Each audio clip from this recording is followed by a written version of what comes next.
Seems like oftentimes turkeys that are being hunted end up at a bird feeder, and it becomes a conflict. It's a pain in the ass. It's like, well, they're going to the bird feeder. We're done for now. Like, hunt's over, at least for that bird or that group of birds. You said it may have actual positive impact on the turkey populations potentially. It creates issues. You end up with habituated birds chasing the mailman, and there are cascading impacts. But at the same time, you can't not say that it isn't helping the individuals strictly from nutritional when you're talking about a severe winter, when they're a ground feeding bird. Mm-hmm. They're adapted. A healthy bird going into the winter has fat storage for about 2 weeks, and then they're tipping over. Oh, really? And that's why turkeys don't exist in those more northern latitudes, because if you've got 3 feet of the snow on the ground for 3 months, they're going to be toast.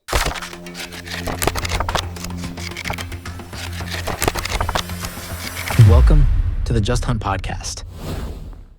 Hey everybody, welcome to the Just Hunt podcast. This is episode 51. We have a really cool one today that I've been looking forward to. We have Dan Ellingwood from New Hampshire Fish and Game. He is the turkey guy for New Hampshire.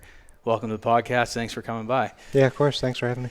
So can you give a brief overview of, like I said, your title and what you do for New Hampshire and with, I guess, your job? What's the kind of the day by day? I want to hear also how you got there, but just to give everybody a brief overview of what you do so they know who you are. Sure. So again, Dan Ellingwood. I've been in this position for just over a year now, hired on with the department in January of 25. Yep. Position, turkey project leader. So within the wildlife division, there's a game program that consists of biologists for each of the game species.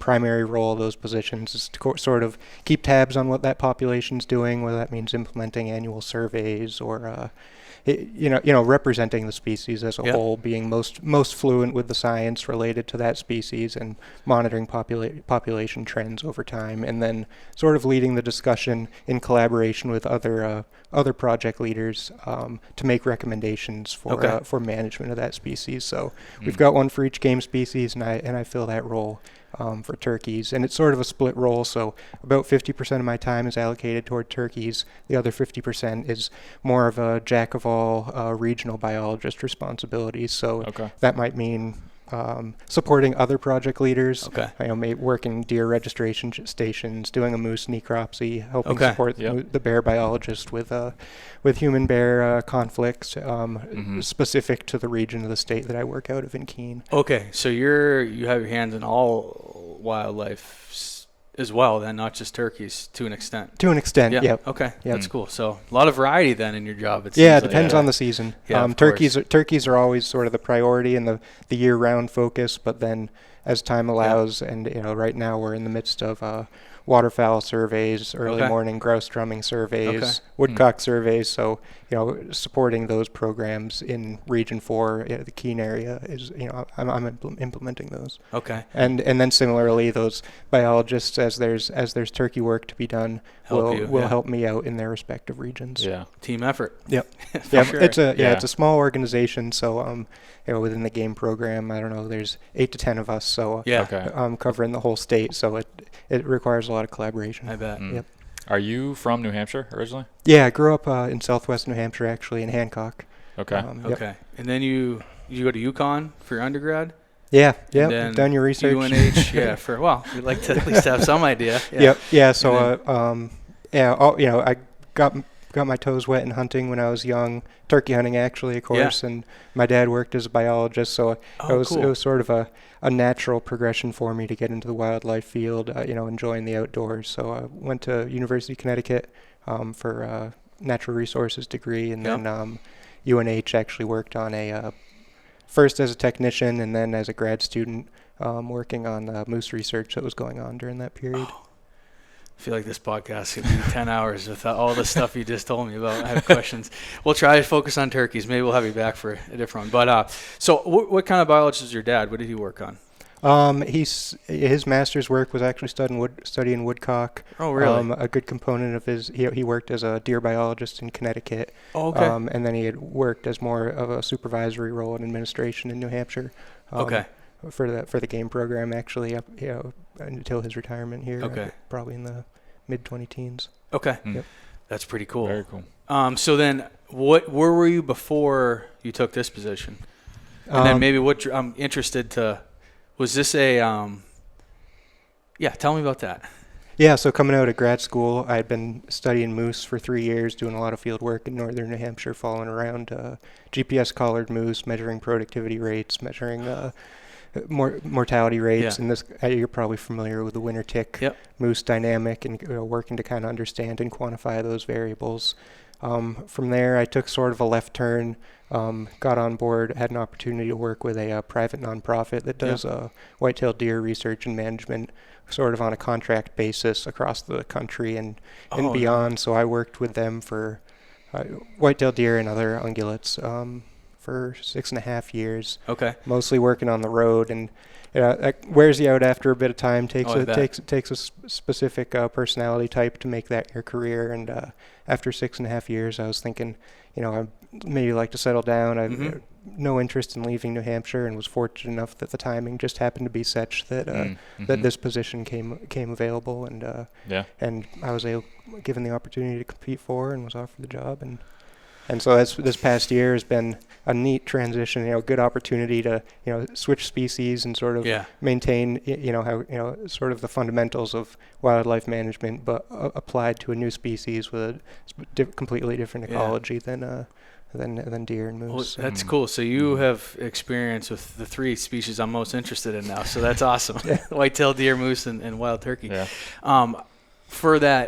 Your deer job, were you guys contracted by state agencies or by like private landowners to do work? A little bit local municipalities. In some cases through the state, in some cases federal. Okay. A little bit everything. We did some work, capture, collaring deer for university projects and the like. So. Okay. Yeah. That's pretty cool. Where did you travel, like just like in general for that? Was it really all over? Or like, it was all over. Really? Yeah, it was where the contracts. So you've been all over then, looking at this stuff then. Yeah. That's cool. Yep. Yeah. Mm-hmm. No, I think that's important, because I think it gives people a good perspective when they step outside of the bubble that like they live in and see how things. And I'm sure you are in communication with biologists and game managers all over the country, but when you go and actually live it, I think it gives you a unique perspective when you come back, and you can kind of draw some similarities and then some differences and things that may work here that may not work somewhere else, or vice versa, or maybe some things that we haven't thought of that work here, or a fresh perspective and ways to look at it. So certainly I'd say pros and cons. It's a steep learning curve when you're dropped into the position that I was without having come from graduate school studying turkeys. Like many upland game bird or turkey biologists would be. So it's been a learning curve, but it's been an enjoyable one. And I'd agree, especially with some of the regional biologist duties. I may have some advantages just being more familiar with. For example, whether it's suburban deer issues or nuisance play. I worked for USDA as a technician doing some black bear work for a couple summers while I was an undergrad as well. So being able to, take some of those life experiences and apply them to this position. Sounds like you get some great experience, some really good experience. So that's great. Just to start off with, I feel like there's probably people out there who may or may not hunt turkeys that don't even realize that they were essentially wiped off the landscape here. Do you want to kind of just start with like a history of the turkey in New Hampshire and kind of get up to speed with where the population's at now? Yeah, sure. So I'll speak specifically to New Hampshire, but this isn't a story that's unique to New Hampshire. During the post-colonization era, turkeys were extirpated from, I want to say it was 18 out of the 39 historic states where they existed pre-colonization. Of course, those weren't states at the time, but those land areas. So post-colonization, New Hampshire and much of the Northeast saw a dramatic shift in landscape, a lot of deforestation to make way for agriculture and livestock. I think by the mid-1800s, something like 85% of New Hampshire's landscape was deforested. Sheep farms and millions of sheep. Of course, there was unregulated sustenance hunting as well as some market hunting during that time as well. So rapid habitat loss combined with overharvest and turkeys disappeared from the landscape. It was 1850s. The last documented reported turkey observation actually occurred here in Ware. Oh, really? 1854. You know, in the literature, that's where it is. Whether that was the last one or not. And then turkeys were absent from New Hampshire's landscape, as well as much of the Northeast and much of North America for the next 100 years or so. So, do you have an idea of what the population was like before that deforestation, took place? Do you have any estimates? Is there any way that's there are speculated? estimates that I've read. I don't, and those are based off of our understanding of what the landscape looked like and what the capacity for those habitat types were to support turkeys, as well as winter severity and limitations of habitat in northern half of the state at that time. So the ideas that I'm familiar with suggest that turkeys likely didn't exist north of, say, Winnipesaukee. Okay. So essentially southern half of the state in lower densities than we see today. Yep, I've makes sense. read estimates as low as 5,000 birds, but you're looking at mature forests, and of course, your guys are familiar with turkey habitat requirements, I'm sure. So the limitations on good nesting and good brood rearing habitat likely limited the potential for the population during that time. Well, it seems like probably development in agriculture in the North Country is probably the only reason there's turkeys there now, versus probably some logging as well, but versus back then. Forest disturbance, agriculture, like you said. Arguably likely less severe winters, and then as of late, I mean, the amount of supplemental feeding that's going on across not just northern New Hampshire, but I think in large part you could attribute the success of turkeys in northern New Hampshire to the backyard bird feeders, the agriculture, the deer feeders. Whether people are doing it intentionally or not intentionally, for better or worse, I wouldn't necessarily condone the behavior, but the turkeys are benefiting. I want to get into that, but let's not jump ahead of ourselves. Okay, so there's no turkeys pretty much. So where did they persist, and where were the restocking efforts? Where did they come from? What part of the country, do you know? So there were in-holdings in the southern Appalachia, West Virginia, and in southern states primarily. Okay. The first attempt at turkey reintroduction occurred in 69-70, and that was a flock of birds that came from West Virginia. West Virginia at the time was actually working on restoring fisher populations. We had fisher, they had turkeys, and a trade was made. Oh, really? Yeah. We sent fisher down there, and they sent us a flock of turkeys that were released in Pawtuckaway State Park. Okay. Yeah. Unfortunately, we had once in a 100-year winter storm that winter. Devastating. Dispersed those birds. They didn't take hold. Yeah. The next attempt, it was 75, and it was a flock of birds that were reintroduced in Walpole. And they took hold. In large part at the time, the success there was attributed to the dairy farms and the agriculture in the Connecticut River Valley. That population took hold and began to grow, and then over the next, I think it was probably through 95, maybe the next 20 years, there were 15 or so additional translocation efforts from that original nucleus across different parts of the state to accelerate the growth and distribution of turkeys. And of course, same stories happening in Maine and Vermont and Massachusetts, so we're benefiting. The turkeys aren't recognizing those borders, so work that we're doing, New Hampshire was doing at that time, benefited those states, and likewise. Do you know if the restocking effort that actually was successful, did those birds come from New York? I believe they came from western New York. Okay, that's what I remember reading. Yeah. Okay. And my guess, I'm not sure whether that was a native inholding or whether that was from a previous translocation that was successful, perhaps in the 50s, is my hunch, but I'm not positive on that. That's pretty interesting.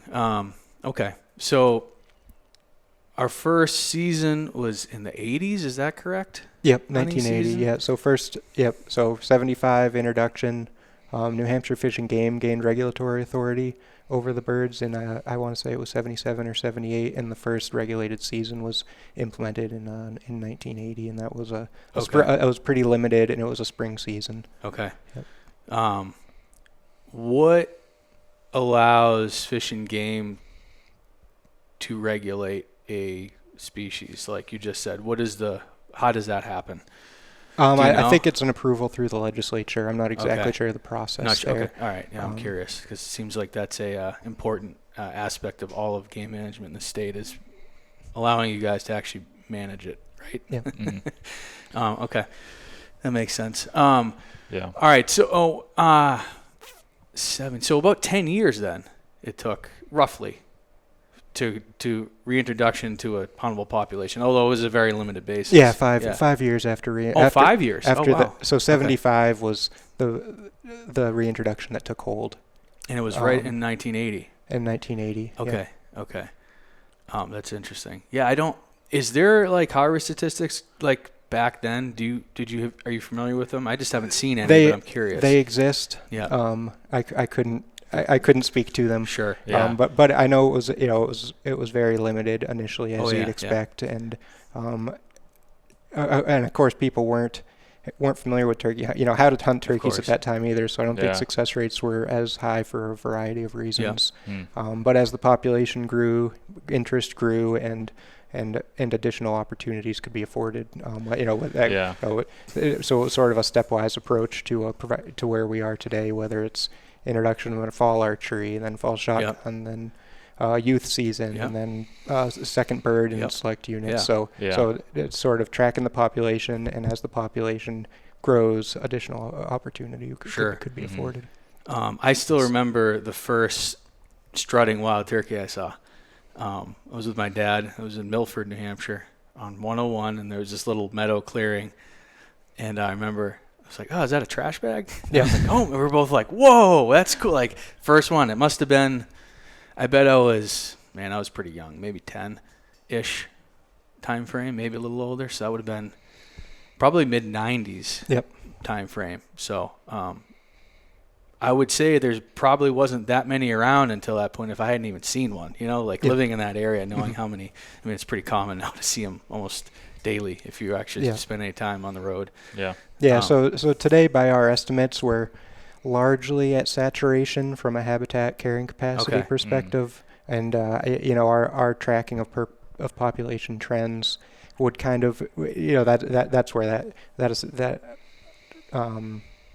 estimate is coming from. We've seen largely, through the 80s, you're seeing rapid growth, and we've seen stabilization with annual fluctuation, of course. And so we think we're about where we're going to be. Of course, locally, there's probably, and as landscapes continue to change, opportunity for more birds in some areas, perhaps less birds in other areas. Do you think that as far as the North Country, we won't call it the North Country, we'll call it, I don't know, White Mountains North. I'd say probably the population densities, that's a decent line. Would you? Well, where is a good line? Where I should ask you. I think you're onto it. Yeah. Okay. Yep. Okay. White Mountains North. Do you see probably with the exception of the Connecticut River Valley? Yes. Yep. Do you see much room for growth in the population there, or do you think we're kind of where as high as it's going to get as far as like the carrying? Well, yeah. I mean, they're pretty habitat limited up there. Yeah. Is the reality. So. I'd say some of it's seasonal. You likely see a lot of crossover into, back and forth into Vermont. But, as far as the broader area of, that's predominantly spruce fir forest, you've got more high elevation. It's stuff where turkeys just aren't gonna do well. Right. So I'd say from that perspective, we're largely where we're gonna be. But, climate's a variable. Supplemental feeding is a variable. So some of these things that change over time. There's, I wouldn't hang my hat on saying there's as many turkeys as there ever will be. I think probably in the last 10 years, a lot of folks are seeing more turkeys. How long that, how high that gets, I think they're ultimately going to be limited by habitat and winter severity compared to southern populations. For sure. You aren't going to see unit L densities up there, but with the exception of last year, the weather seemed to be, I don't know if it was a perfect storm of bad hatch the year before and then just terrible weather for the month of May, but we were convinced that populations were not doing so hot, at least in the places that we were hunting for up north for whatever reason. No, not too far from here. Oh, okay. But I think it's all relative though, and I think we can talk about that. But I still want to get just kind of a lay of everything from your perspective, because I think it's super interesting. And I have all these speculations. I have all these speculations, but I want to, like I said, flush them out with you before we start to go into other stuff to establish kind of what we're talking about and make sure our thoughts are somewhat accurate, right? Like that's a big thing. I mean, of course, getting a hard and fast population estimate is darn near impossible to count turkeys to say. But generally speaking, we're looking at highest densities in southern New Hampshire on a gradient to lowest as you move south to north. Right. Consistent with, availability of hard mast, for example. You run out of oaks as you hit the White Mountains, with some exceptions. And then winter severity. Yeah, it's the one thing, and I've hunted up in the North Country a fair amount for turkeys, and it seems like if you don't have a clear cut, a farm, a town, some human made habitat, there's just not many turkeys outside of those areas. Yeah, human associated disturbances right. why there's turkey habitat. Yeah, that's kind of that's kind of my thought. Do you think that that's the case for southern New Hampshire as well? Or do you think that the habitat and the mass crops would sustain a population? I guess there probably was them. Yeah, there were turkeys in southern New Hampshire. Okay, so it still would sustain without all the human, influence on the landscape. Mm-hmm. Yeah, but likely not at the abundances that we see. Yeah. Okay, so all right, that's interesting. Do you think that?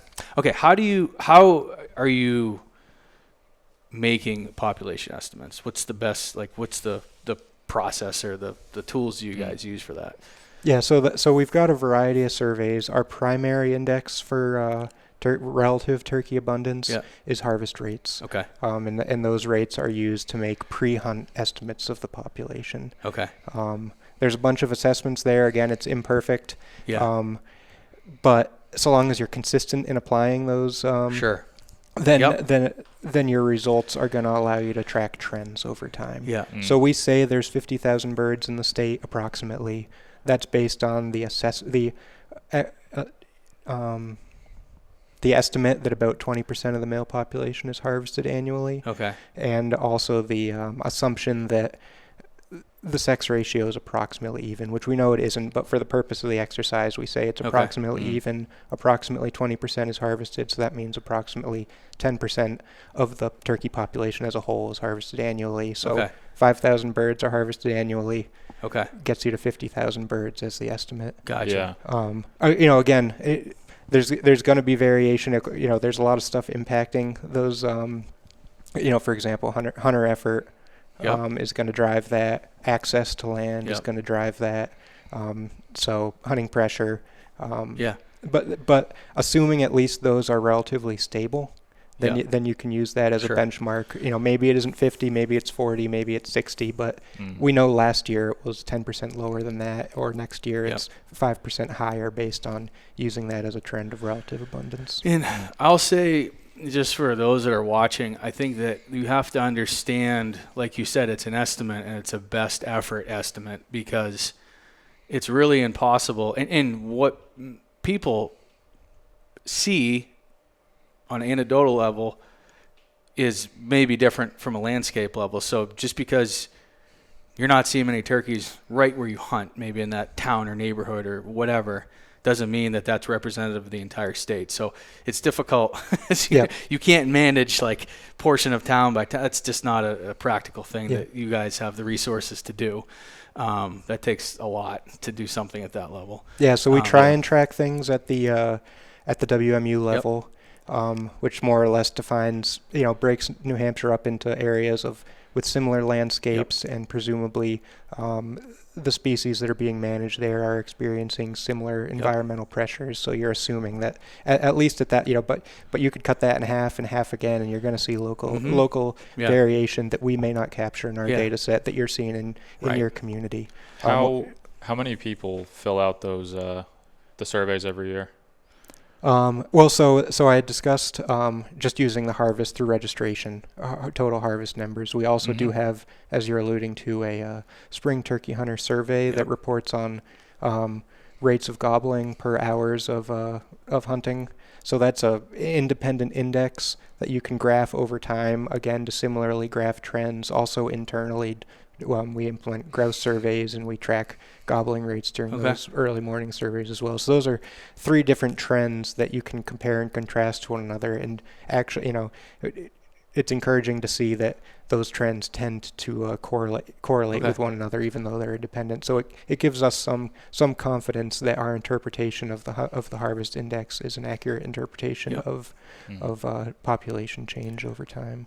We also do a open to the public poult survey, a summer brood survey, where we run that June through August, and ask people to report on poult observations, number of poults, number of hens, and relative size of poults. So that's turkey population change all has to do with productivity. They're a short-lived species, and there can be pretty wild variances from one season to another on how good of a nesting year that is, and the impacts of that are going to be reflected in the next 3 years or so of how that population's doing from an abundance perspective. So that's something we track every year, and that's something every state tracks annually following a standardized protocol. So then we can see regionally across North America, and this is through the technical committee with the National Wild Turkey Federation that kind of oversees these bigger data sets to look at more regional trends. So that's perfect. What is the average lifespan of a turkey in New Hampshire? Tough to say depends exactly. Male, female, but I mean, 3 years old plus you're starting to talk about old birds. Yeah. The majority of the population is going to be made up of juveniles and 2-year-olds. Annual survival rates, again, it's not something we've measured.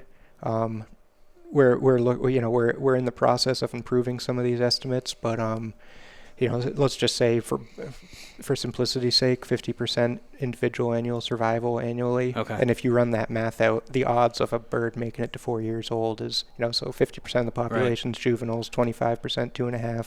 12.5%, 3.5. So they exponentially lower. They tail off pretty quick in those age. So 3 to 4, I'd say in a wild population is probably 90% of the birds aren't making it much past that. But in captivity they've got the capacity to live longer. I think in some past banding studies there has been the odd gobbler that was harvested that was banded 12 years ago. Oh, so really? Wow. There's a chance that they're out there, but that would be the exception to the rule.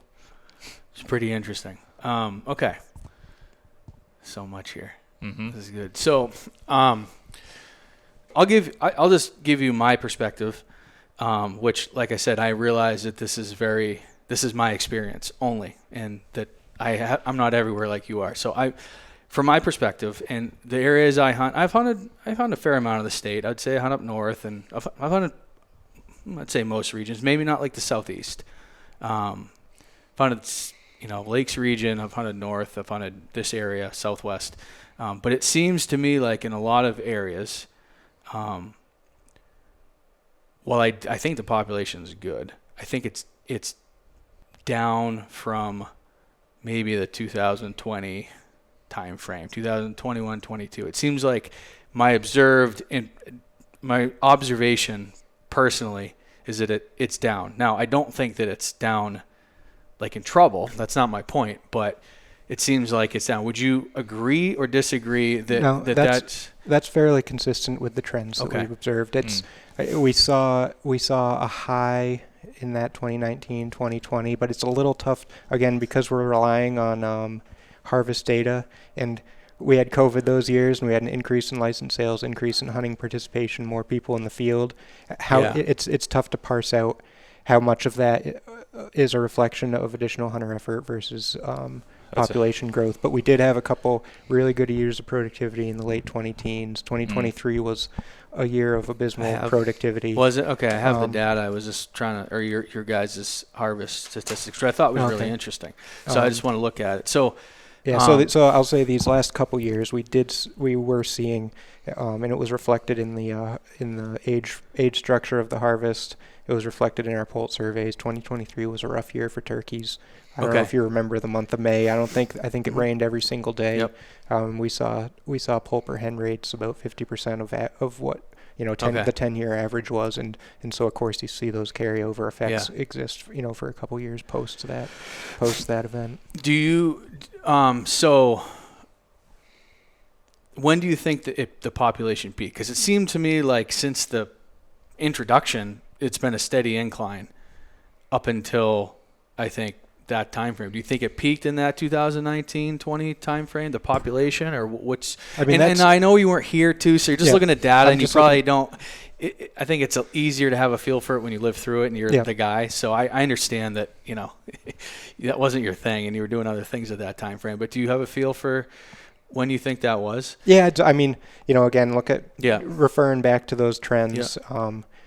2020, say 16 through 2022 was sort of the high since we've been tracking such numbers. I would agree with that. And things have dipped slightly, but I'd say, I mean, turkey population, hunter success rates are pretty good, and on a relative scale for what New Hampshire has to offer for habitat, turkey population I think is relatively robust and doing relatively well. But like I mentioned, they are short-lived species, is highly vulnerable to fluctuations, and these are things, these are environmental changes that you can't necessarily manage for, but you respond to, you become aware of and then respond to, and at least make our best efforts to ensure that it's not our impacts that are driving population is essentially when it comes to turkeys, the approach. So, okay, that makes sense.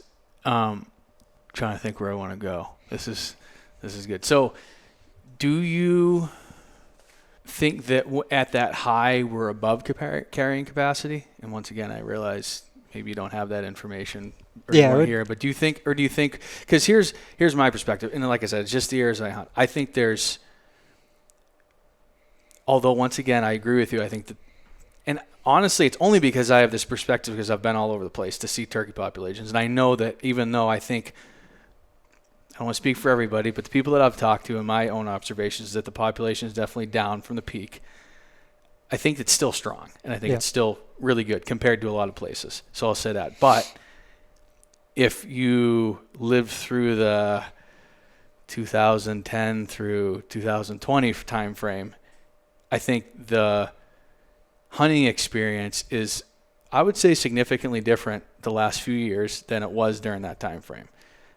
That's my feeling. And I think that most of the people I talk to would agree. Once again, it's all relative, and we have to have perspective on this, and I think that's important.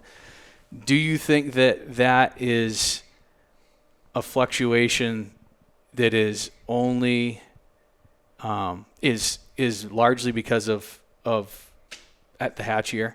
Would you say? Yeah, I would say that. You would say that. Okay. So you think that there's potential for that population maybe to swing up again like it was 5, 6, 10 years ago if we have a series of good hatches? I would say there aren't other, we aren't seeing other factors that are limiting population change outside of, if there was more habitat, turkeys would do better. Yeah.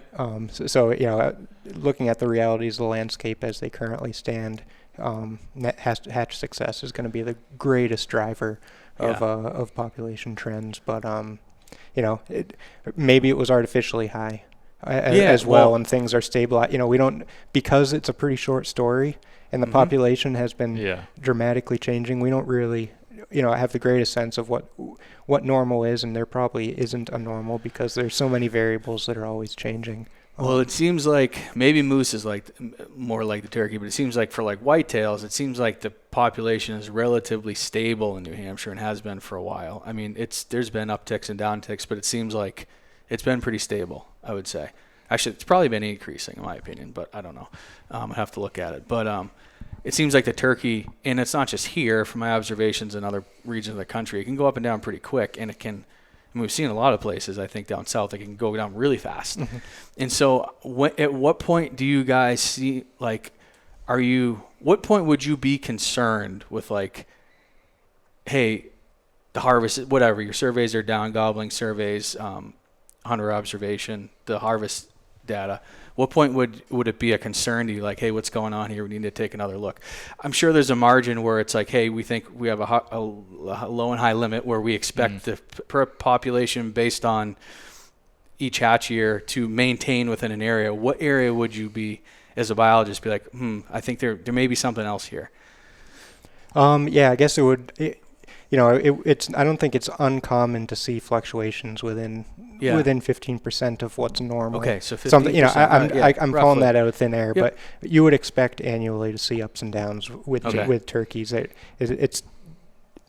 I'd say if you were seeing declines that you couldn't explain based off of productivity, then that's probably where you'd start to scratch your head and question what other variables may be impacting such a decline. So at that point, where you can tie together, hey, we saw low harvest this year. 2 years ago we had a bad hatch year, but if we had 3 years of good hatch, by our measures, high poult per hen ratios, and you're seeing decline, then that, and then if you're seeing changes in poult per hen ratios that can't be explained by environmental variables such as 2023, it rained every day in the month of May. We kind of knew that wasn't going to be good for turkeys, and the data flushed that out. Yeah. So at that point, if kind of the alarms are going off, you might go to something like maybe you can only shoot one bird for a couple of years until some numbers start to look like they're going in the right direction.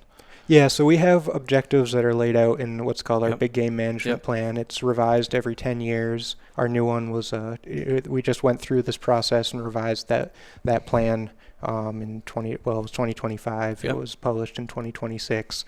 And that sets regional objectives for each species that we try and manage for.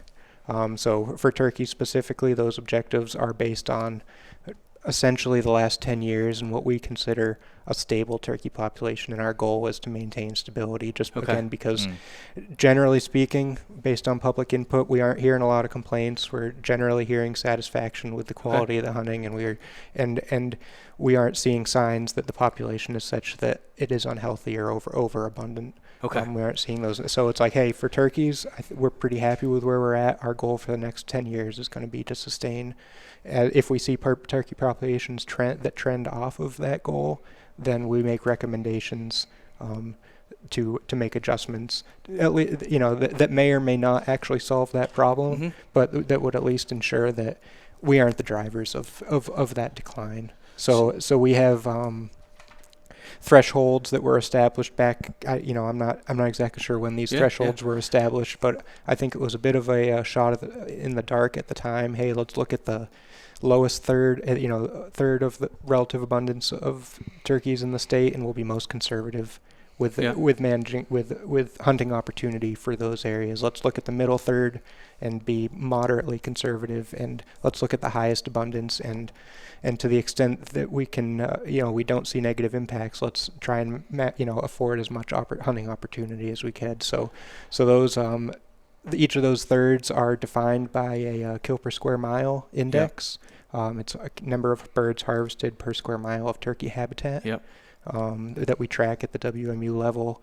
So below 0.5 birds per square mile, we're going to have a single bird bag limit, and we're going to have fall archery only. Between 0.5 and 0.75. And this was the framework that was laid out at some point in the past, and that we continue to reevaluate, but seems to be working. So we're holding. To date we've held with it. We're going to allow 0.5 to 0.75 kill per square mile. You allow opportunity for fall shotgun, a 1 week fall shotgun season. So a little bit more aggressive management, or a little bit more liberalized hunter opportunity there, and then the addition of a second bird in 2019 was first introduced in those areas where you've got kill per square mile greater than 0.75. Okay, so I had a question about that, and I was reading some of this data this morning. I seemed, correct me if I'm wrong, but I just want to ask, and I didn't have a chance to go back and look at that, but wasn't it established, or is it always been that number for the second bird? Because I almost thought that it was when it was getting to like 2 birds killed per square mile back then. It's only been I think 7 years. 2019 was the first year of a 2 bird limit, and to the best of my knowledge, the threshold at the time was 0.75. It was, okay. It's possible that's not correct. I'm interested. Yeah. You know, if you know otherwise, I'm open to that. I don't know. It's just that would be a question for. So I'll give you a little bit of the the background for my story. I mean, I wanted 2 birds back then. I thought we had 1 million turkeys. That's a really, general, not a very scientific account, but like it felt like they're everywhere, and it was honestly, as a turkey hunter, it was pretty awesome. And I remember I kept looking at it because I was looking at all the other states around me that I hunted, and it was 2 turkeys and we weren't, and I felt like we had a more robust population than any, maybe other than Maine, any other state that I hunted. So I was like, why can't we have 2 turkeys? And I thought it was 2 per square mile was when it got to that point.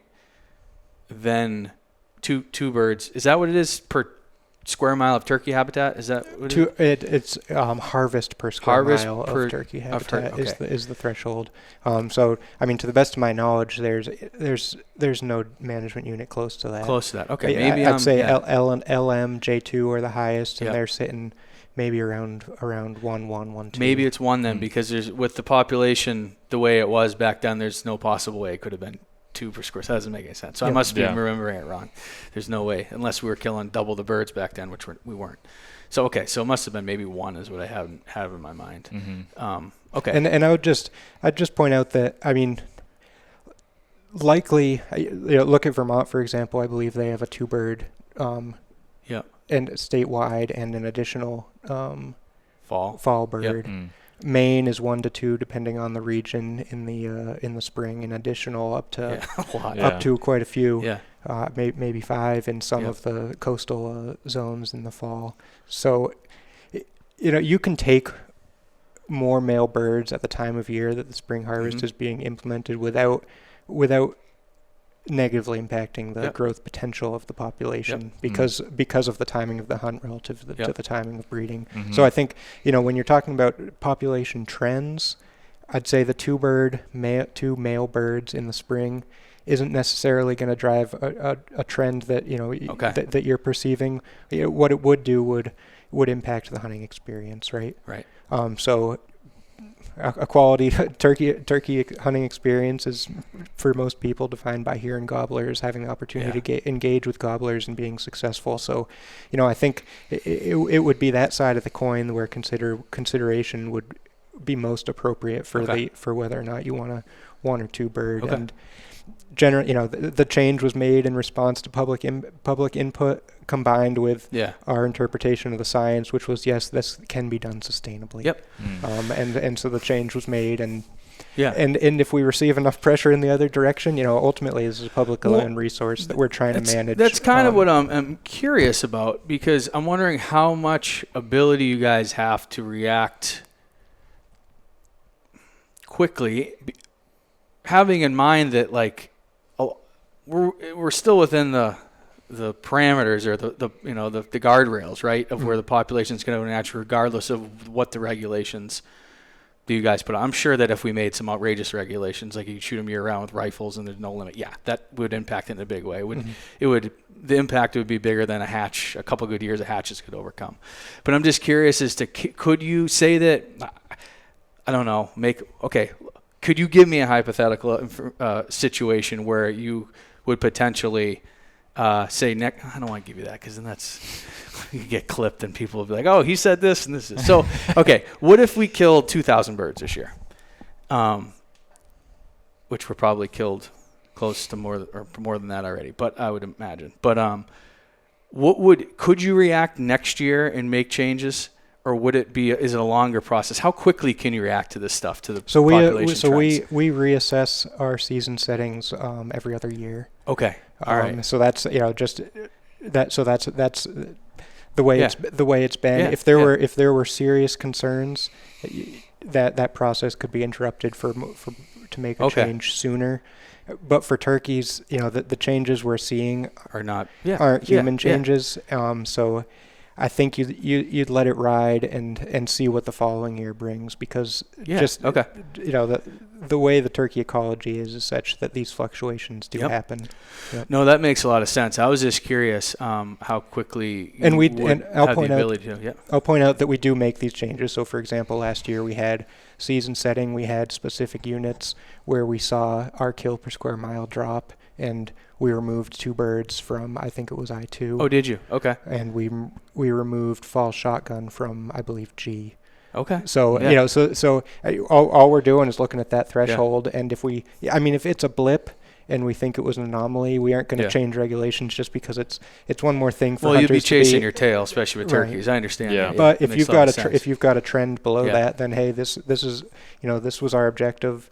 This was our response as laid out by the big game management plan. So we're going to follow that, and so those adjustments are being made. Yeah. No, I mean, for sure. Yeah, like I said, I was just curious as to how you guys looked at it and how they were adjusted. One question I have: when it went from, and once again, you weren't here, and I'm reaching back. I think it's been, how many is it? It was 19 was the first year, 2 birds. Mm-hmm. 1, 2, 3. So it's been like 7 years. How much did or 8 years? How much did it jump that year? 1,000. 1,100, we'll say. Yeah. So from 42,040 to from 18 to 5,009. Yeah. So I can tell you pretty consistently, since that 2 bird was implemented, about 20% of successful hunters harvest a second bird. Okay. 20%. Gotcha. And that's resulted 20 to 23%, I think, in the last 5 years has been the rate of successful hunters harvesting a second bird, and that's resulted in about 800 birds statewide being harvested. Okay. So what percentage of the harvest is? So you said, I'm sorry. What percentage of the harvest is a second bird overall? Do you know roughly? So well, I guess we could do the math. Let's just say 800 birds, second birds were harvested this past year. 800. Okay. Out of 4,850. Okay. So you're looking at less than 20%. Mm-hmm. Yeah, 16 or 17%. Okay, so that's the impact that the second bird makes. And when you spread that across the 6 management units where you can take a second bird, I mean, ultimately that impact isn't. So I'm not, so 800 divided by 6 is 16 or 17% of the overall harvest was someone's second bird was Mm. Okay, so not a huge, not an impact for sure, but not like a dramatic impact where they doubled. So that makes sense, and you can see that in the data. So that makes sense. Okay. And I'd say the other impact of that change was in the fall, because if you burn your 2 tags in the spring, you're forfeiting opportunity in the fall. Yep. So we have since 2019 seen a reduction in harvest during the fall season, which is likely the season where overharvest is going to cause the greatest concern, because that's an either sex season. Yep. Removing females during that time period is going to have direct impact on the number of birds on the landscape that next spring. So, we haven't flushed out the numbers, but an argument could be made that, pulling the pressure away from those hens, I don't think, it likely wasn't enough pressure to make a difference. Yeah. But you may see a net benefit by having less harvest in the fall. That makes sense. So we're seeing, I think, I want to say 300 to 500 birds harvested in the fall. Okay. About half of those are archery, probably deer hunters. So this is the spring. Okay, so I'm looking at the spring harvest. So there's an additional, you said 500-ish, roughly. Since the implementation of, it was higher than that. It was historically, but since 2019, it's been, I think, as low as 300, maybe as high as 6, something like that. Okay, this is good. This is really interesting, and my perspective, and this is just me, and so I guess the thing is I always have to catch myself. I'm like thinking about things in an ideal world if we could change and act at the snap of a finger based on what we're seeing on a population level.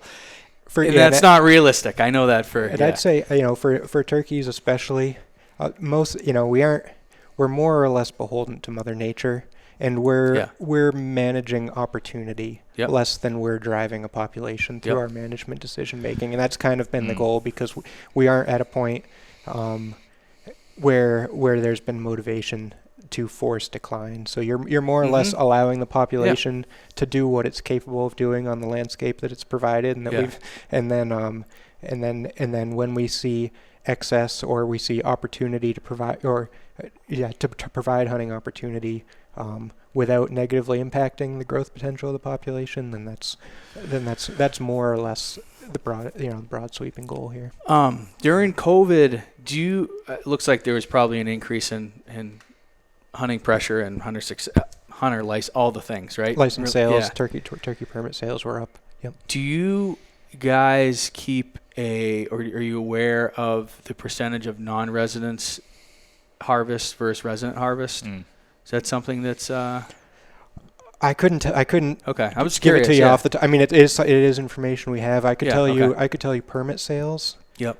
So we sell about 19 to 20,000 turkey permits a year. Okay. And about 2,000 of those are non-resident. Okay. So you're somewhere around high 16s to low 18s of resident, and somewhere around 2,000. So I think the last couple of years it's been about 19,000. This is, like I said, I'm not. This is an observation as well, but it seems to me like the non-resident pressure. We may be partially to blame for it, but I would say we're definitely partially to blame for it. How much I don't know. Maybe not much, but it seems like it's increased a fair amount, which is interesting. And I think I don't know many game populations where people are traveling to New Hampshire for the experience. Mm-hmm. And it seems like for the wild turkey, that's something that's happening, which is interesting. Yeah. That's been my understanding as of late, especially southern states where there's concerns and there's declines observed, and the Northeast is gaining a reputation for having leading up to and continuing through. I'm getting calls from Alabama, Mississippi, asking Virginia, people that are coming up and hunting across Vermont, New Hampshire, Maine, making a month of it. It's interesting. I'm curious as to what, and you said on a population level, and it may not move it without, we'll call it the guardrails, but I'm interested in what impact it's having on success, all that stuff. I'm just curious because I think a lot of these things that I think a lot of the stuff that hunters perceive isn't necessarily reflected in the data. Does that make sense? Mm-hmm. I think if there was large fluctuations, it would be, but it seems like it's delicate. Like I hear from a lot of people that they're not seeing anywhere close to the birds. I mean, I'm having that experience as well personally, so I'm not going to, throw people under the bus. In that there's a lot more pressure, and a lot more out-of-state pressure, but it seems like that we're perceiving a small difference, I guess, that's really not on the long-term trend is not really much of anything, which is interesting to think. So I think as hunters, we kind of have to just slow it down and just, see how things play out. But that's interesting because, I know the populations based on, your information or your data and my experiences with the rest of the country. I know we have a strong population, but it's interesting that that fluctuation, which is natural based on the hatch or whatever it is, I think can make a big difference in how some hunters perceive their experience. I guess, which is interesting. Well, I agree with that. Yeah, it's interesting that it doesn't take to the point where it's something that you probably can't even manage for. Like it's not a big enough fluctuation that it makes any sense to take any action. But some hunters are having this experience, it's just interesting to look at it and talk to you about this and see my perspective and then your perspective, and what you're telling me makes a lot of sense. Mm-hmm. When I look at it objectively, like, yeah, that's okay. That I get it. Like, and I think that we're probably going to have to, or like people like me that think it's not as good as it used to be, the bird numbers aren't there, are going to have to realize, well, that's just a natural progression of the population and natural fluctuation, that there's really not much that we can do, regardless if it's, if non-resident hunting pressure increases or there's two birds, those aren't the main driver of the population at this point, right? So It's important for people to hear that and realize that, which is good. So that's awesome. I think that's really good information and puts things into perspective. In your time since you've been there, or any that you know of, have you guys done any studies related to predators or nest success success rates? Direct research, no. I mean, like I said, we do monitor productivity each year. We are this past winter and implemented the first of a multi-year study that we can get into. It isn't focused on productivity specifically. Of course, nest predation is a primary contributor to nesting success. A lot of that, I'd say that the most direct trends that we see are associated with ground conditions, which may or may not indirectly contribute to vulnerability to predation. I guess you'll need to give me a little bit more. The short answer is that isn't something that we've had the opportunity to measure. I'm thinking of a couple different things. Number one, what type of ground predators do you see are the biggest problem, I guess, for or I guess are most successful at destroying nests? Yeah, so when you're talking about predation of turkeys as a whole, I'll say the nest predation and predation of hens while incubating is going to be where the greatest predation occurs. Those nest predators in New Hampshire, raccoon, possum, skunk are probably the big three. And then predation on poults as well, when they're of course most vulnerable during that first week to week and a half of life. Humans can catch them. Yeah, they're pretty vulnerable if humans can catch them. Before they fledge. So right. So of course species like bobcat, species like coyote, fox are likely capitalizing on those opportunities as well. I'd say the reality is they're a prey species. Yeah. They've evolved with strategies to persist despite predation. So we aren't seeing, it's certainly happening, and it's certainly there's a lot of, they're a prey species. They're going to get eaten. That's but they're a short-lived species with, low age of first reproduction and high production potential. So these are all strategies that they use to, even though, say you've got 50% or less hatch rate, and then 50% or less survival in that first week, and then maybe 60% survival in that second week. A good hatch year, you might have 3.5 to 4 poults per hen out of that dozen, and that's only out of the 50% or less percent of nests that actually even hatch. So that's typical is 12 per bird roughly. A clutch, 10 to 12 is, I think, pretty normal.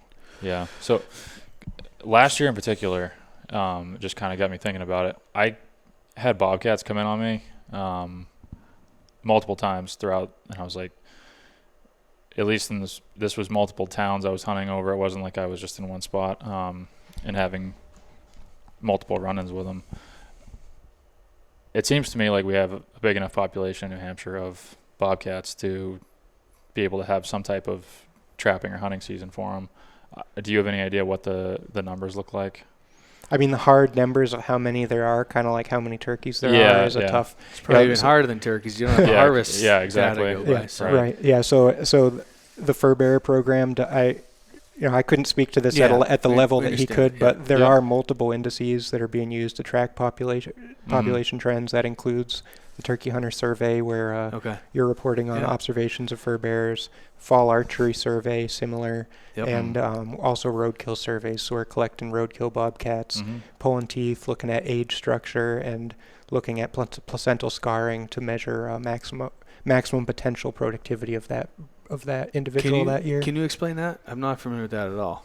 So inside the uterus, where the placenta is attached, post birth, there will be it's a discoloration. That's the scarring from where the placenta was embedded. And I may be getting some of this anatomy a little incorrect here, but you can necropsy a female bobcat, and based on these scarrings, you can determine maximum litter size of that individual that year. So how many super interesting. How many kits were there? So so it's on roadkill? Yeah.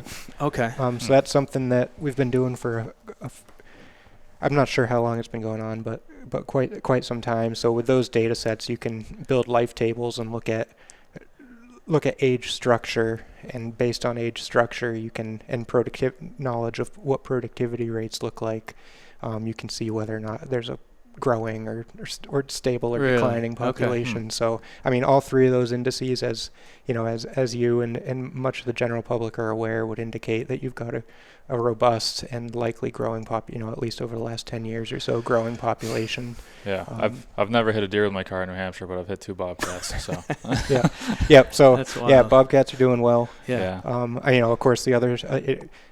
You're probably more familiar with the process than I was, but I know a proposal was made to implement a highly regulated bobcat season a number of years ago. So, you've got the science, and then you've also got the social component. Right.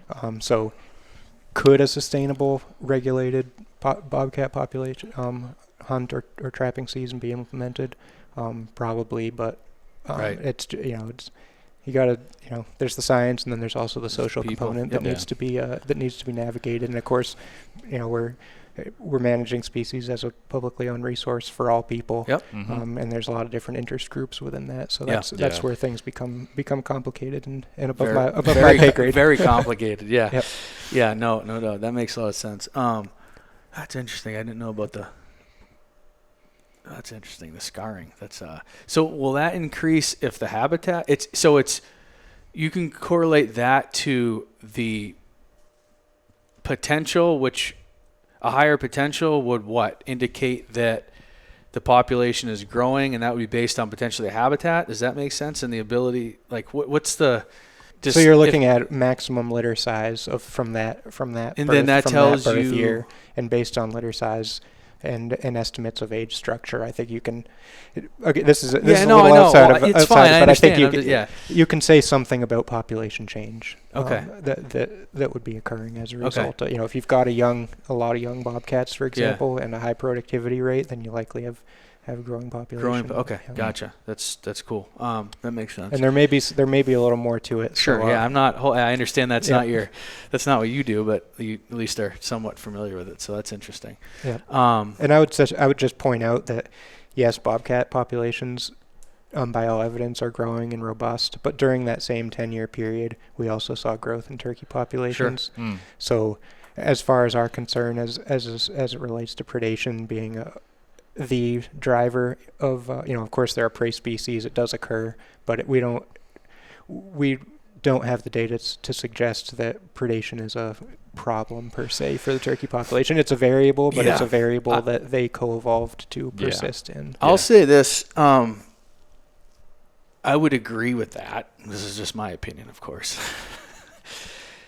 From everywhere I've traveled to, the prevalence of nest predators is like magnitudes higher there than in New Hampshire. Like if you go to Ohio or any of the southern states, even like getting into like Western New York, there are so many more. Once again, this is my observation, so I'm just speaking, but I think it probably is somewhat true. There are so many more raccoons. Like it's crazy. I mean, there's raccoons around here, but I don't think it's anywhere like it is in those areas. And I think a lot of it has to do with probably more mast and more agriculture. That's my opinion on the raccoons. I think it's a much bigger problem in some of those areas than it is here. I'd say probably we have, once again, I'm just maybe speaking out of turn, but it seems like we probably are a region that probably has one of the lower issues with nest predators. So it makes sense that there's other things that are impacting the population. I mean, have you heard of some of these accounts, once again, of some of these managers going in and like really actively targeting nest predators and seeing an immediate response in turkey population? Have you seen much of that? Nothing I could quote. I'd say likely at a local level. Right. Yeah. With enough intensity, turkeys could benefit. Yeah. But I mean, whether that could be applied at a landscape level and whether that's necessary, I'd say no. I'd say if you're worried about predators, the low-hanging fruit is going to be habitat improvement. Yep. Because that's in good habitat, turkeys are evolved to evade predators. Good nesting habitat, good brood rearing habitat. I mean, they've got unbelievable vision and they're on a head on a periscope and can do pretty darn well despite predation in the presence of good habitat. So that's, again, I'd say when it comes to motivation to make changes to help turkeys, I'd say certainly starting with habitat. And then there are exacerbating variables like predation, like disease, like removing a bobcat may save a hen, but So what is good habitat then? What's in your estimation in New Hampshire? What's good turkey habitat or ideal turkey habitat? Yeah, so I guess it changes depending on the season, but I'd say what's considered critical habitat has to do with habitat for nesting, cover habitat for nesting, which is going to be a high density of vertical stems, shrubs, it's early successional growth in response to disturbance. So, maintaining young forest, to provide that cover. I think, generally nesting is a little more focused on woody cover, and then brood rearing is generally more herbaceous, where you get high insect abundance. Broods of course are relying on insects for the protein for that rapid growth during those first months of life. So we're talking like early stage logging, timber cuts, clear cut type stuff. We're talking old field habitat potentially, and then maybe even like hayfields before first cut type situation. Yeah.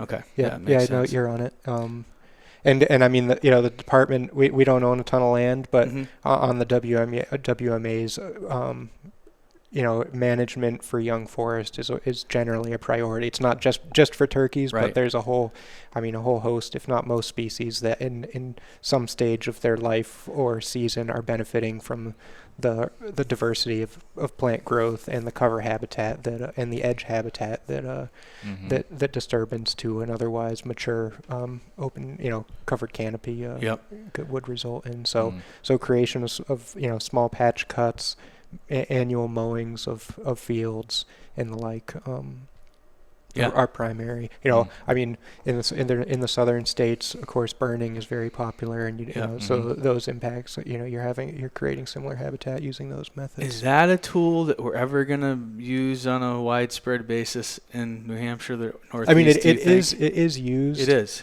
I'd say because challenges of applying it at a broad scale exist because properties, generally small parcels and generally privately owned, so it's challenging. But there is burning that goes on. There is for habitat. Yeah. Okay, I wasn't aware of that. So that's I think on some state forests and some other properties. I know I believe it's the Karner Blue Butterfly Project in the Pine Barrens. Where I think there's some burning to maintain some of those habitat types for their benefit.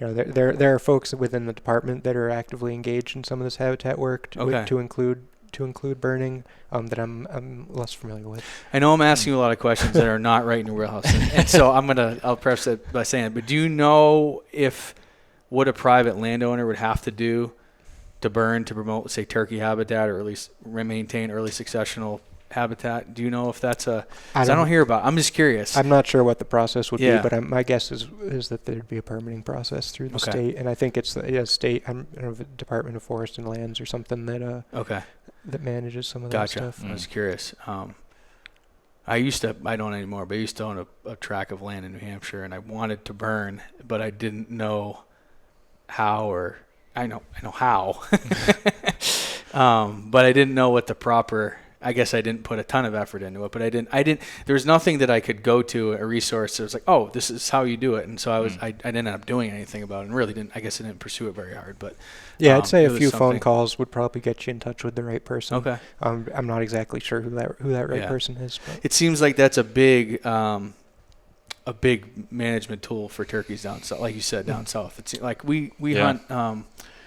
I don't know if you've been down, but we've hunted a couple different bigger pieces of land. I think they're both right around 3,000 acres down in Alabama, and they love turkeys. They're the typical southern turkey hunter, and they're just all about the turkey. They care more about turkeys than deer or anything else. And I mean, we were down there hunting, and they're literally burning during hunting season because that takes precedence over the hunting season even. So it's just so common down there, and it seems like seems like a tool that maybe we could use more here if done, applied properly, prescribed fire. But anyway, that's interesting thing. But I mean, of course, similar habitat can be created using mechanical processes as well. Getting sun to the forest floor and turning over that seed bed and create, and succession will take the reins from there. Yeah, I think maybe it's just easier to keep it in that state with fire, if that makes sense. Yeah. And you're probably selecting for different species, vegetative species that will rebound as a result of those different types of disturbances. Yeah. So for nesting, woody habitat, early succession, so like clear cuts, we'll say, just to make it really generalized, and then we're into the more old field and growing up grassy savanna type stuff. Maybe but you need visibility. Right, because that's how, you these little poults need to be able to get around, right, and that hen needs to have visibility, to protect from predation. So, so open spaces is key. Yep. Interesting. One of the things that I feel, and this is just observation too, I spent a lot of time in Western New York, and a lot of farmers are planting in a particular area. They're cutting hay early, and they're planting cover crops, and they're haying those cover crops before their main catch crop, whatever, it's beans, corn, whatever. And it seems like it's always happening like right around the 1st of June. And so I think that's probably impacted the population, because it seems like that's pretty much when those poults are first hatched, that's where they want to be, in those hay fields and in those cover crop, or it's real cereal grain fields like triticale and oats, stuff like that. And it seems like that's when that's happening. And it's like, as I know, I've heard of just farmers hitting nests like when they're haying, and I think and I don't think that's a huge component here, probably because we just don't have that much of it, but in an area where the landscape, on a landscape level, there's much more of that acres planted to that, and those practices are managed or used. It seems like it can make an impact. So it's interesting. There's a lot of stuff that goes into this, and it's so, someone's running around upstairs. It's so dependent on the individual region or area, right? So it's tough to speak to. So is there anything else? So what about disease? That's a question I've talked to a few people. What's the status of like disease in New Hampshire? I'm sure it's always a concern, something to be aware of, but are we seeing much of it, or is it impacting anything? So there's a couple, and we're in the process of getting a better grasp on that. Yeah. So I had mentioned we started a banding program this past winter. Yeah. And the driving objective behind that is to measure harvest rates. Like I said, our population estimates are based off of assumptions about the percent of. So that's great. So we're going to actually measure that, and then examine how those rates differ across regions because of variables like accessibility or hunting pressure. A kill per square mile of 0.5 in the North Country might mean a different relative abundance of birds than a 0.5 in somewhere else in the state. So those thresholds that we use to regulate fall shotgun opportunity, for example, once we have got a better sense of how those kill per square mile rates translate to relative abundance, you might see different thresholds for different regions because of these other variables that are otherwise skewing our interpretation of the results. Okay. So that's the primary objective. We're banding birds and we're tracking harvest rates. So anybody that harvests a bird, there's instructions on reporting it, and there's also on the registration form a place to report that band number, so we know how many bands are out there, and we'll track how many are harvested annually, and that'll allow us to model survival rates and do a better job at interpreting at informing the indices that are being used to determine relative abundance and to compare relative abundance across regions for the purpose of regulations like bag limits or fall season. So that's the primary overarching, and we can talk more about that if you'd like. Yeah, I would. Let's take a quick break, because I'm really interested. I want to talk about the banding, so let's talk about that here in a second. Sure. All right. We're back. Yeah. Sorry about that. So can we talk about the banding? Yeah, I could maybe just close the circle on the disease stuff. Yes. Okay, yeah. Or we could circle back. No, let's do disease. You're right. I was thinking, let's go ahead. So a secondary objective of of this study is, hey, we've got a bunch of birds in hand. Let's reestablish some baseline prevalence of a number of diseases that are known to impact wild turkeys. Mm-hmm.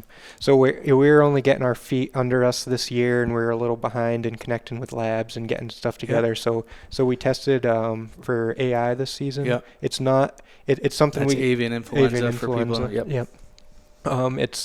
It's not a disease that is known to have much impact for whatever reason. The metabolism or these immune system. These birds aren't prevalence of AI in wild turkey populations is more or less non-existent. But it's a disease that USDA and and APHIS is heavily invested in monitoring as it reloads to crossover with agriculture and the like. So we partnered up with them. Hey, we've got a bunch of birds. You want to do some sampling? We sampled 120 or so birds. Results came back as 0 across all those birds, and that was more or less evenly distributed across the state. They're also that was for active infection. They're also going to be testing for antibodies for as a measure of past exposure. Yep. And we're still waiting on those results. Okay. And next year we're looking at a couple other more wild turkey disease centric testings. LPDV is one of the big ones you've maybe heard about. The pox, avian pox, or so there's avian pox. It's similar. Okay. It's similar. But I think 2009 it was first detected, but it's prevalent in most turkey populations. Yeah. What does that physically do to the bird? What are the side effects of that? Isn't like so I mean you've seen probably seen some images. It creates a kind of yellowish, crusty lesions and warts on the head and on the legs, and it also causes internal tumor growth in the so these symptoms are the most severe cases are visually symptomatic, but a lot of birds actually carry it but aren't exhibiting symptoms of it. So is that related to like an HPV or like a herpes, or is it a similar thing? Because I think a lot of people have those. Not a lot of people. Some people have those, but visually it doesn't. You can't see it. Does that make sense? Is it a virus like that, or you're not sure? It's a virus certainly, but I'm not exactly sure the relatedness of this virus to others. But I don't know. It sounded similar. Not that I'd know, but so it's something we're going to be testing for. We had tested we had a hunter volunteer turn in your turkey leg and get it tested. I think this was in maybe 2012 or 2015, and the prevalence rate was greater than 50%. Oh, really? And I think that's increasingly common in populations, but it isn't necessarily really impacting them, except for whatever reason some individuals. Maine was looking at perhaps impacts on, and I think other states are doing similar research, looking at maybe indirect impacts of, hey, this is a infected bird. It's not exhibiting symptoms. It doesn't have lesions that are impacting its vision or its ability to feed.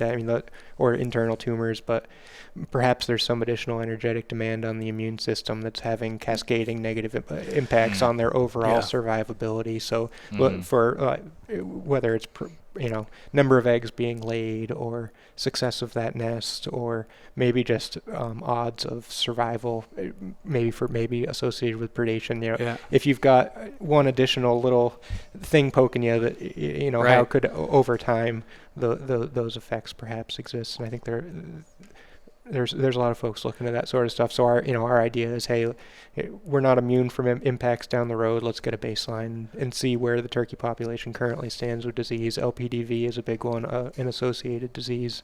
REV, it's a long name. I couldn't regurgitate to that. I'm not familiar with that one. It's a similar.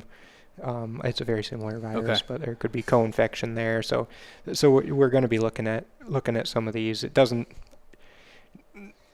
I think I'm starting to sound like a broken record.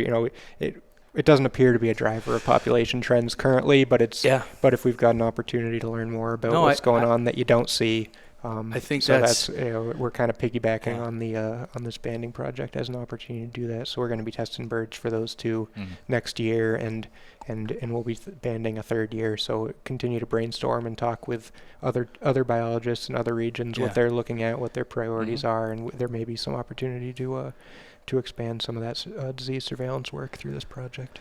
I don't think you sound like a broken record. I think that's the message here is that we're in good shape and there's no major concerns. It's also, but we're not immune to, No, of course not. Yeah. No, of course not.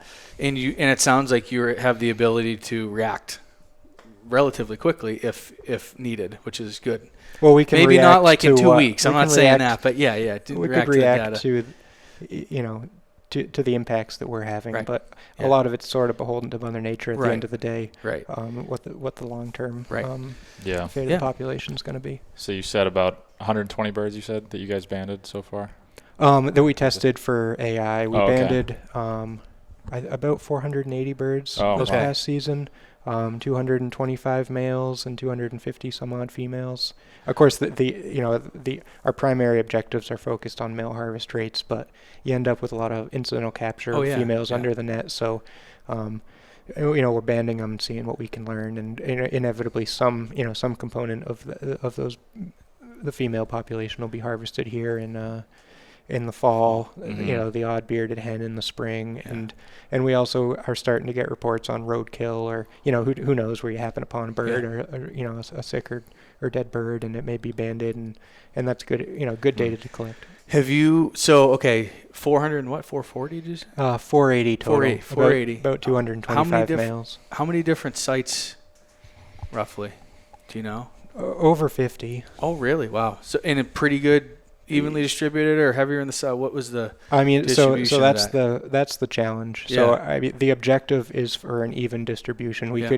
You could catch birds till your face turns blue in southern New Hampshire, but that doesn't help you know what's going on in northern New Hampshire much. So our goal was 50 birds per region across 5 regions, and each region is more or less a grouping of WMUs that are, generally speaking, with a few exceptions, managed similarly in their current form. Yeah. So we've got the Southwest region, which is the H's and I's.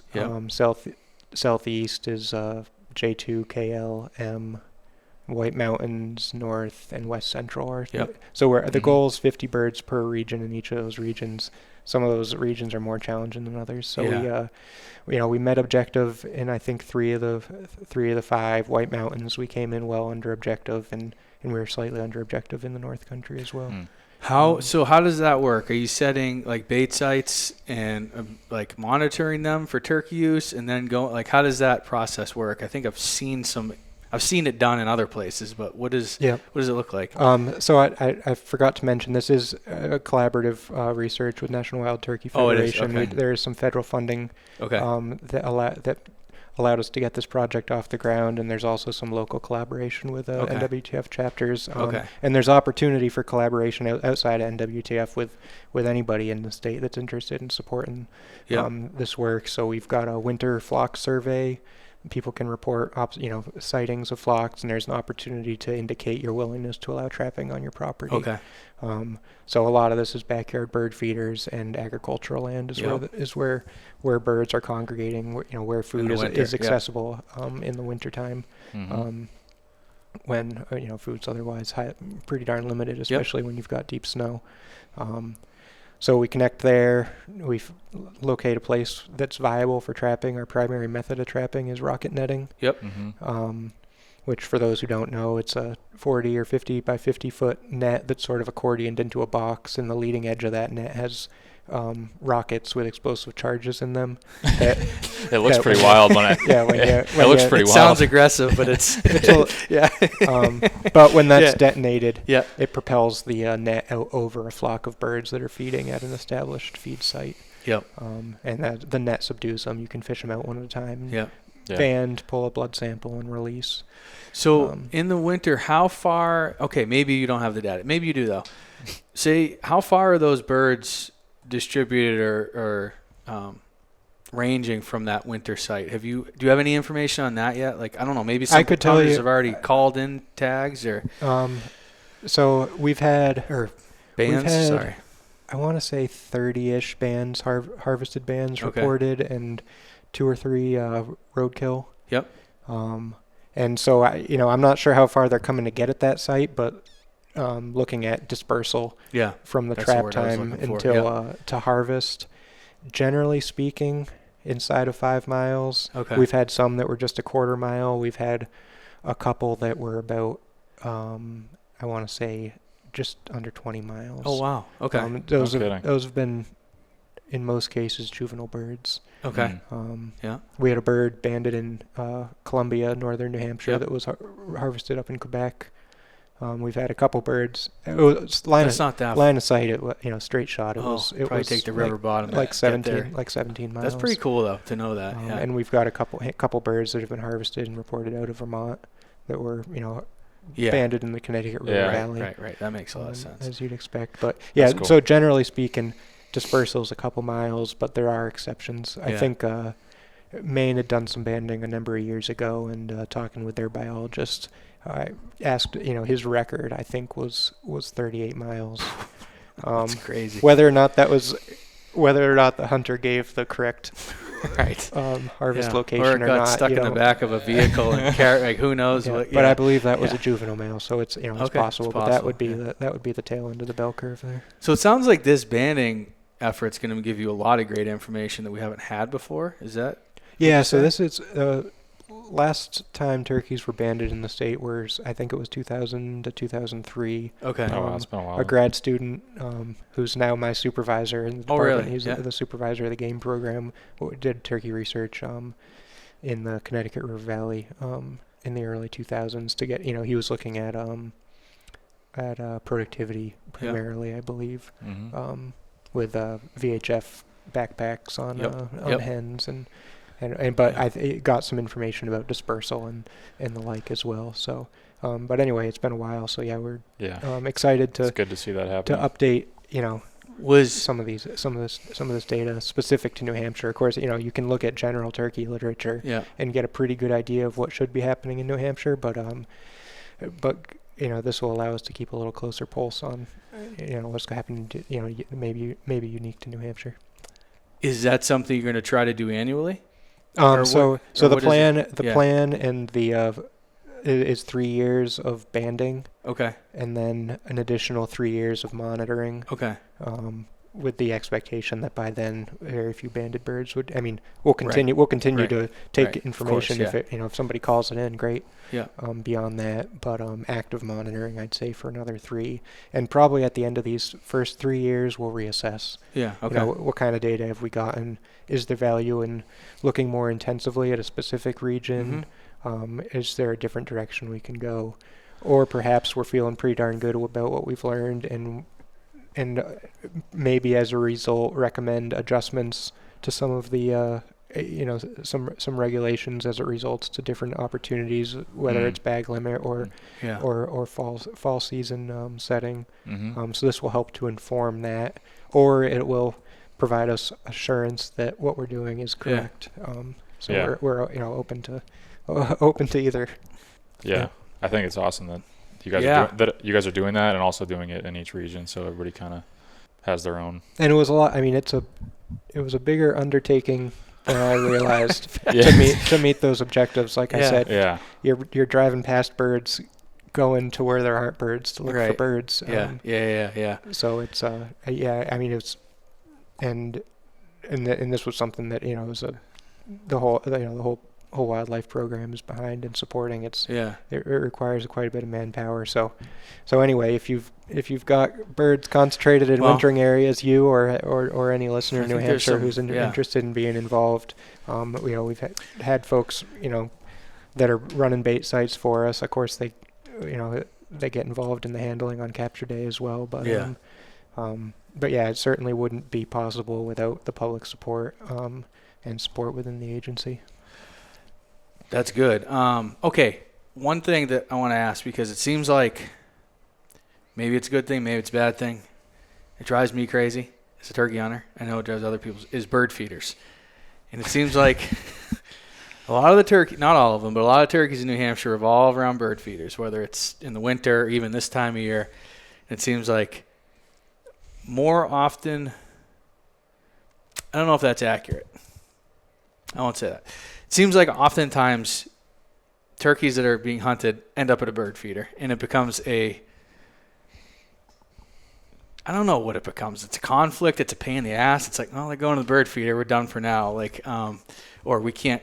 They're in someone's backyard, and so hunt's over, at least for that bird that group of birds. What is there anything? Do you think that you said it may have actual positive impact on the turkey populations potentially? Well, I mean, certainly. Well, yeah, because it's giving them food and right. And you can't kill them. So okay, yeah, sanctuary to an extent. Yeah, okay. Yeah, no, I'd say my personal opinion is that I'd agree. It's gotten a little excessive, and you are modifying a wild species behavior. So when you're talking about supplementally feeding any species, there's going to be negative consequences for that species as it relates to things like disease transmission, as well as for the community, because you've got the people that love the turkeys, but the next door neighbor hates the turkeys, and they're calling me saying there's too many turkeys, and it creates issues. You end up with habituated birds, chasing the mailman, and there are cascading impacts, but at the same time you can't not say that it isn't helping. Okay. The individuals strictly from nutritional, when you're talking about a severe winter, when they're a ground feeding bird, they're adapted. A healthy bird going into the winter has fat storage for about 2 weeks, and then they're tipping over. Oh, really? I don't know. So and that's why turkeys don't exist in a lot of places, in those more northern latitudes, because if you've got 3 feet of the snow on the ground for 3 months, they're going to be toast, and it of course also inhibits mobility and increases energetic demand. So the individual birds are benefiting, but in the greater picture, probably not something I'd condone, but also not something that I can do anything about. And I'd also say, you say like the visible birds are at the bird feeders. Yeah. Right? There's plenty of opportunity out there. Locally, if you're trying to hunt this property with the bird feeder, but I'd say it's frustrating because you're trying to find birds and you can see birds that you can't hunt.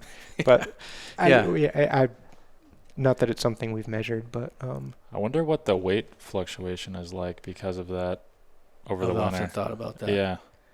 Yeah. Probably the ability to maintain weight through the winter would be, as I would expect, would be beneficial to them. Do you guys it's probably harder now that they're not actually, they're getting weighed maybe before. Okay, so that's another question. So the online check versus in person, has that impacted have you seen any impacts in your data? Once again, I understand you were not around in that point, but has that impacted the data at all? The online check versus in person, as far as having reliable, accurate data that you guys can look at, or are you not really relying a whole lot on that? I'd say the biggest data is number of registrations and probably juvenile versus adult. Okay. Yeah. Of course, all the turkeys got heavier and all the spurs got longer. That did happen though. Did that happen? It did. I was just no. I assumed it would. To the average hunter's credit, who's got a scale handy? Well, that's kind of it's like it's 20 pounds. It's 20 pounds. Yeah, right. When he's maybe 17 and okay. I mean, so that's fine, but that isn't a critical component of the data that we need for monitoring. Same with generally speaking, I think folks are going to be fairly accurate in distinguishing a Jake from a Tom, and I'd say, or a male from a female. Yeah. And I'd say those are the two pieces of information that are most important from our perspective. So I'd say quality of data, if you want to compare trophy spur length. But outside of that, it's not inconsequential, and that's not data that you are relying on to be accurate to make decisions. Correct. Essentially. Okay, that's good. That's good information, because everybody's I heard so much about that. And I'm kind of like, well, whatever. If someone wants to say they shot a 32-pound turkey, then and everybody's all up in arms. It's like, I don't know. Say you shot it. What difference does it make? I guess probably not much. I guess is what we're hearing. So not from my perspective. Okay, good. No, that's good. I think people are I kept hearing about people so concerned. I'm like, whatever. Like, who cares? People make up fishtails and stories all the time, and as long as it's not affecting your data that you actually is critical to decision making management, then I guess it doesn't matter. I was curious if harvest rates had increased at all once the online check came in, because now you no longer have to leave, go spend it. If you have limited time in the woods, go leave, check the bird in, then go back out to the woods, versus you can do it quick and say there's another bird gobbling on the next ridge over, and you go kill that one. Yeah. When did online? It hasn't been that long. I believe it was as a result of COVID. With some of those locations closing during that period. I believe that's when it happened, and then it was popular, and it seemed it wasn't having negative impacts. So I think generally speaking, the public consensus was that they wanted to stick to it. And the number of people killing 2 birds, as you said, was pretty small anyway. So, well, and it's also coincided to an extent with the going to 2 birds, so it's probably tough to parse out what is the result of what. So I don't know. And once again, it's all within the guardrails. So this is good. This is interesting. What was another thing? It's turkey. So the feeder thing, I mean, it's a factor, but not one that is something that we can really do a whole lot about, or maybe there's really not a need to do a whole lot about it now. What'd you say? Yeah, it's not. Again, I'd say it's nothing that the department condones, but it's nothing the department can do anything about either. Fair enough. Yeah. Okay. Yeah. Before we wrap up, what's one thing that you think that hunters can do to just help turkeys overall, aside from putting out bird feeders in the wintertime? I mean, when you're talking about whether it's for the habitat, food, anything. Yeah, I mean habitat work. If you a tangible action to result. I'd say habitat work if you've got the space or capacity to do so. Whether it's whether you're contributing to maybe NWTF often has initiatives associated with habitat improvement. Getting involved with them would be a step in the right direction. If you've got the property that would facilitate habitat work, certainly promoting early successional growth is a positive thing.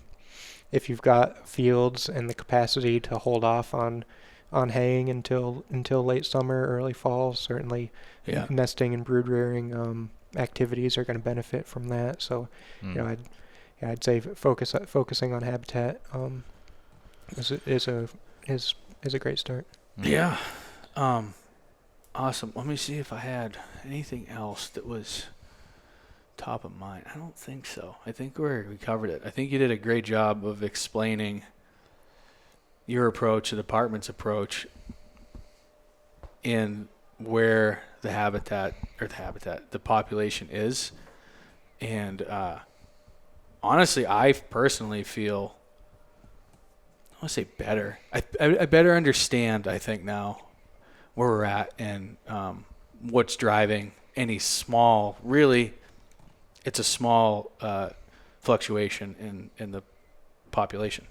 So that's good. And again, I emphasize we're well aware that we're not immune from issues that are occurring elsewhere, and of course we're taking steps to improve our capacity to track those things and at least ensure that we aren't a driver behind them, and where there are opportunities to react, certainly do so. Yeah, and we had talked before we started about, you had said there's been an issue in particular with the communication aspect of it. You said you've had public meetings and stuff, and there's not many people showing up, but people kind of have their own opinions, but then don't like to write stuff on Facebook and not necessarily go sit down and have a conversation. Yeah, we're certainly an open book during our season setting process. There are public hearings held throughout the state during our big game management revisions. Again, public hearings. So there's opportunity out there for people to voice their opinions or their concerns, and as far as I'm concerned, we're an open book to and receptive to those opinions, and to the extent that their interests align with what's biologically viable and sustainable for the population, then if there's a general consensus, hey, we're concerned, we want to be a little more conservative. Ultimately it's a publicly owned resource, and we're open to those opinions, but we've got to hear them. So, do you have anything coming up, any meetings or anything like that? Nothing in the near term. So, like I said, last year was the the last round of season setting, so it'll be next year, 2027, where population status and associated regulations will be reassessed. And I mean, oftentimes it's stay the course. If we see declines in specific regions, it may be react, or if we see increases in regions. And then I think once we've concluded these 3 years of data collection, there will be some opportunity again to reflect on turkey-specific regulations and if there's space to or need to adjust in one direction or another. So let me. This is another thing that I see. I've been hearing this not only in New Hampshire but lots of states where there seems to be for some a perception that the state has its mind made up about what it's going to do, and the public input falls on deaf ears. And I don't believe that. And I think that you're saying, hey, we want to communicate with hunters. We want hunter feedback. I mean, to an extent, you're never going to make everybody happy. We that's a reality with anything. But I think that giving feedback and participating in those meetings, those public meetings, that's important if you actually want to have an impact and you want your voice to be heard. Now, like you said, the important thing that I think you said has to be biologically sound for the resource. That's important. I think that we can't just make every regulation exactly what the hunter wants, right? There has to be some sort of balance. It has to be within the parameters of what makes sense from from the biologist, which I think is important. And that's using the best science available. It may not be the best science, and as I noted, there are, and it's not just turkeys, but steps are continually being made to work towards improving our understanding of where that lies. And of course, we're managing for not just hunters, of course, but there's other stakeholders, the stakeholders at large who and those interests may not in every circumstance align with hunters, right? Yeah. And I mean, the other thing is of course you guys have limited funding for all this too, so you can't I think that's the thing a lot of people don't realize is there may be in a perfect world with unlimited funds better ways to do things, but you have to look at is what we're doing working. We're able to do it within the budget, right? Yeah. So I don't know, there's just a lot there that I think people just fail to realize. They just see one, laser focus on one aspect of their experience or population or their area, and they get really bent out of shape about it. Now, if hunters across the landscape are having the similar experiences and they're voicing it, well, maybe there's something to that, and that's something you guys can look at. But unless we're doing that and communicating, then it's I just see a lot of people that want to complain but don't want to help and actually give good constructive feedback. And so I think that if we can communicate better, you guys would definitely be willing to listen and to take a look. I'm sure that's in your best interest as well. That's what job, yeah, exactly. So I don't know. I think that's something that just gets lost on people, which is crazy. So what is the best way? And I'm not trying to flood you with a bunch of people complaining, but what is the best way to communicate with Fish and Game in general? You and then maybe the other biologists as well. Reaching out to the wildlife division, and the calls will be directed accordingly. Okay. Depending on the input or concern, and then those public hearings are probably the best avenue. I mean, not that anybody couldn't call me or email me anytime, but as far as if we're polling public opinion on or seeking public opinion on a specific. Yeah. The timing of you telling me something now versus when we're in the midst of a process, contributing during those periods, and those are advertised online and on the website when those come up. Oh, how often are you getting? Are people reaching out to you with feedback, whether it's hunters or farmers or whatever, any of the stakeholders? How often are you getting feedback on turkeys? Is it pretty frequently, or is it more? Let me ask you, do you think it's more or less than I would think? I don't hear too much. Okay. But I mean, I could take that as a good thing also. For sure. Yeah. Generally you hear from people when they're discontent. Correct. So we don't hear too much when it. Okay. Yeah. Well, I think you guys are doing a good job with the turkeys. Like I said, my personal experience has been the population is down a fair bit. But really, after talking to you and looking at data, it's probably not what I think it is, which is good to know and makes me feel pretty positive about it. It's always shifting in flux, and likely there are local shifts that we aren't capturing at the scale that we're looking at things. Right. So certainly wouldn't refute anybody's experience, but you hear a lot of people that there are way too many turkeys, and you hear a lot of people that there aren't enough turkeys, and then you hear silence from those that are satisfied. So it's, and then you hear silence from the people that go online and Facebook or whatever and bitch and complain, but then they don't actually do anything about it, which is like, I just think is, I don't know. You might as well just not say anything at that point, but. It's interesting because, like I said, most of the people I talk to that really have been involved with turkey hunting, particularly in the southern part of the state, the perception is that there's less turkeys. The experience is not what it was 5 years ago. But I mean, relatively, it's probably not. It's probably not as it's within that natural fluctuation, I guess. Yeah, and I think we're kind of repeating, but based on our metrics, the population is down. So likely, what people are feeling is true. But whether that peak, just because we happened to have a peak a couple years ago, doesn't necessarily mean that was sustainable long term. Right. That could have been a few years of good hatches and just a perfect storm of everything, and now it's high, and we just have a couple poor hatches, and now we're low, but it could go back up there, in a couple of years. So it's good to hear. Do you have anything? Oh, so what is it? How can hunters help? I know they said what can they do for the turkeys, but is there anything that would help you?